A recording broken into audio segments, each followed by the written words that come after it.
Thanks for joining us on the news on Canal International. My name is Gladys Amodiban. Stay tuned for our top stories.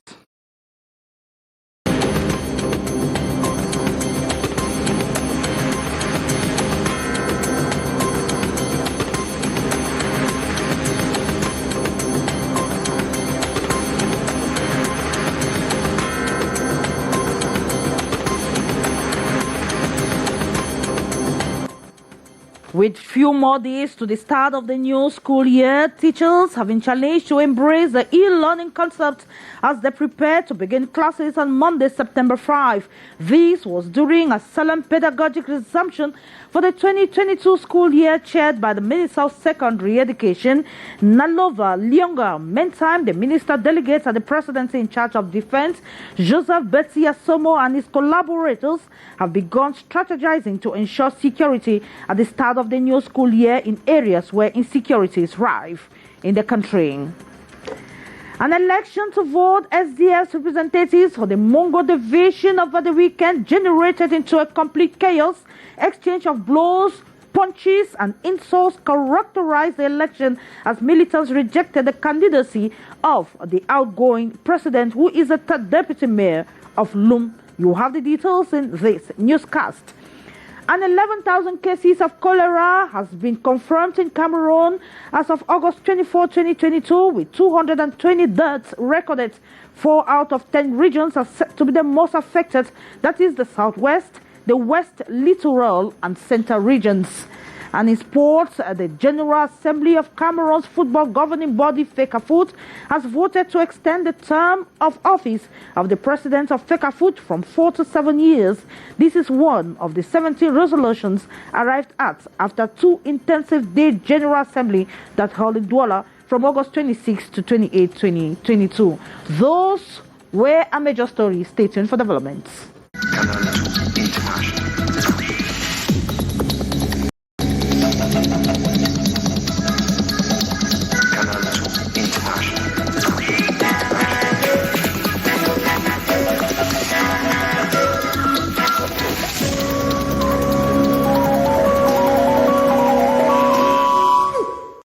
Good evening and thanks for joining us once again on the newscast in the English language on Canal International.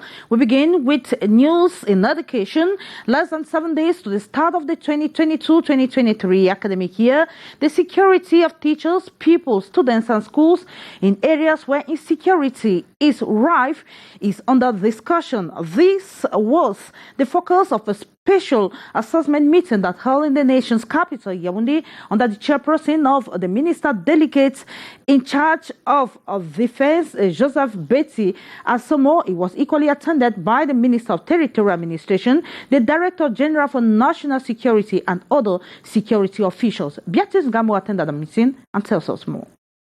2022-2023 academic year is within a very significant period. Apart from Boko Haram terrorism still rife in the far north, hostage-taking, ransom killings proportionately on in the northwest and southwest regions. Despite the difficult international environment that affects the economies of countries across the 5 continents, including ours, the government has taken all necessary measures to ensure an effective start to the new school year in our country on that day. This notwithstanding, other challenges are being announced. Opposing forces are fine-tuning their strategy of demobilization, intoxication, intimidation and discouragement of government initiatives to create a secure environment throughout the country. The brainstorming this Monday, August the 29th in Yaoundé, though a yearly tradition, has its place as far as the security of teachers, pupils, students and schools, especially in threatened zones, are concerned. It is worth underscoring that the challenge of securing the start of the school year is now part of our security management practices. A minute of silence was observed for all military, paramilitary, like civilians who lost life in the course of managing crimes. The minister delegate at the presidency in charge of defense urges all to ensure extra surveillance alert is on, especially at frontier areas, adding that field trips and recent appointments falls in that light. The special assessment security meeting was in the presence of the Minister of Territorial Administration, Paul Atanganji, Delegate General for National Security, Martin Baragangele, alongside officials in charge of intelligence and security in the country. Meantime, the Minister of Secondary Education, Nalova Pauline Lyonga-Egbe, has challenged teachers to upgrade themselves with digital realities and embrace the e-learning concept as they prepare to begin classes on September 5. She was speaking while chairing the solemn pedagogic meeting in the nation's capital, Yaoundé, today. Hi, Cynthia has more on that story. The solemn pedagogic resumption here at the Government Bilingual High School Yaoundé is placed under the theme Digitalization of Teaching, an effective and efficient determining factor for the provision of training at the Ministry of Secondary Education, an occasion for Minister Pauline Nalova Lyonga to give the college heads the must-done assignment of transforming the teaching and learning process from analog to digital. The main focus is on digitalization. Now we are at the point where we want students not only to know what digitalization is, but to be able to do things using this tool. I think this is going to be the real opportunity to see our students at work, not just being students, but being creative and becoming professional. The Secondary Education Board challenges teachers and other education stakeholders to integrate themselves with the realities of the digital era as she announces government measures to meet the demands in the schools.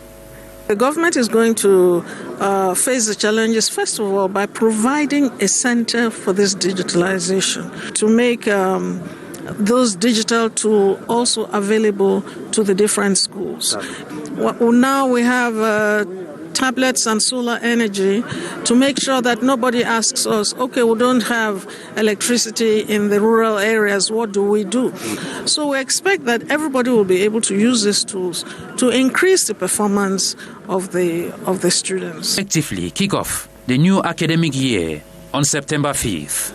And Nalova Lyonga sends warning signals to recalcitrant teachers to get back to the canons of the profession and serve as examples to their students. And in health, 11,000 cases of cholera have been recorded as of August 24, 2022 in Cameroon, with 220 deaths. This was an epidemiological situation of cholera that was presented in Cameroon, and 4 out of the 10 regions in Cameroon are set to be affected. They include the west, the littoral, the southwest, as well as the center regions of Cameroon. Rules of basic hygiene rules, or the non-respect of basic hygiene rules, have been blamed for increase in the number of cases. You have more with Beatrice Ngamo.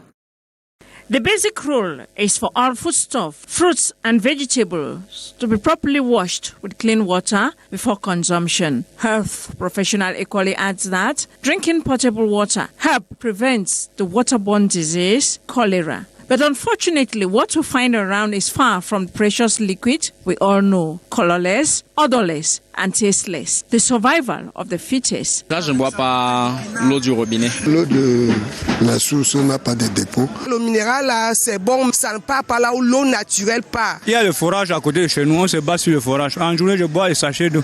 Varying types and quality according to their satisfaction. How safe are these persons from the Vibrio cholerae responsible for cholera? The situation rife and still ravaging in Cameroon, with some 10,950 notified cases and 220 deaths, representing 2% as of August the 24th, 2022, in the center, littoral, southwest and west regions. Medical advice is the regular washing of hands with clean water, proper stooling, washing of foodstuff and cholera vaccine, Once we fight against insalubrity, we can prevent cholera. Nutritionist Tosh say no matter the doubtful water source, all one needs to do is to boil the water between 1 to 3 minutes, allowing it to cool, and you can drink or use to wash your foodstuff. Boiling helps kills all the bacteria and microbes inside the water, which can be harmful to health. Personal efforts vital as far as our water sources are concerned, no matter the situation we find ourselves, as the government continue to reinforce epidemiological surveillance in communities, health facilities, and more. Cholera vaccination also very helpful, especially when one can reach such. And in politics, an election to vote the SDF representative for the Mongo division over the weekend almost degenerated into a complete chaos. Exchange of blows, punches, and insults characterized the elections as militants rejected the candidacy of the outgoing president, who doubles as the third deputy mayor of Lum, citing the non-respect of next resolution on cumulation of functions. Regina Leketandak has more. What was supposed to be an election quickly turned into complete chaos as punches and blows were exchanged on Sunday, August 28th. This was during an election to compose members of the SDF Divisional Bureau for Lum. The day had earlier begun in tranquility with a constitution of 26 accreditations out of 35 indicating the quorum had been attained. This was quickly followed by the reading of the names of the different lists. Once the name of the outgoing president, who is also third deputy mayor, was read out, it was quickly contested by militants for violation of NEG resolutions on the cumulation of functions. I demand that the candidature of the outgoing president, which is illegal, should be disqualified. The third deputy mayor is not above the text and the rules governing the party. We cannot claim to be an opposition, accusing the ruling party of not respecting party text, and at the same time, we too cannot respect rules. The mayor of Lum, an SDF militant, noted the election observers are not competent. What I would like to say is the people sent here to monitor these elections are not fit to organize elections. It will be better if the hierarchy comes here to organize the election. The observer came here with a very bad intention. We would postpone the elections.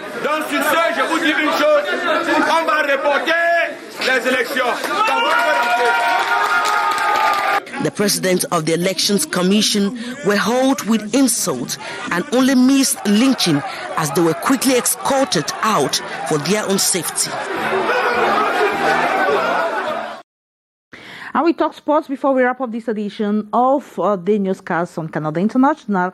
The General Assembly of Cameroon's football governing body, FECAFOOT, has voted to extend the term of office of the president of FECAFOOT from 4 to 7 years. This is one of the 17 resolutions arrived at after 2 intensive-day General Assembly that held in Douala from August 26 to 28, 2022. Amongst other decisions is the dissolution of the controversial Cameroon Professional Football League, until now headed by General Pierre Semenge.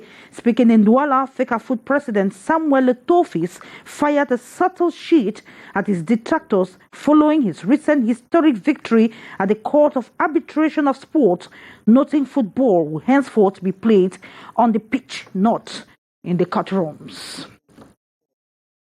And it is that sports report or that sports note that we wrap up this edition of the Primetime Newscast in the English language on Canal International. The French edition will be yours at 7:50 p.m. with Alain Gisler Kanga. Up next is Debrief de l'actualité du sport. But then you'll meet me again tomorrow, same time, God's willing. Bye-bye.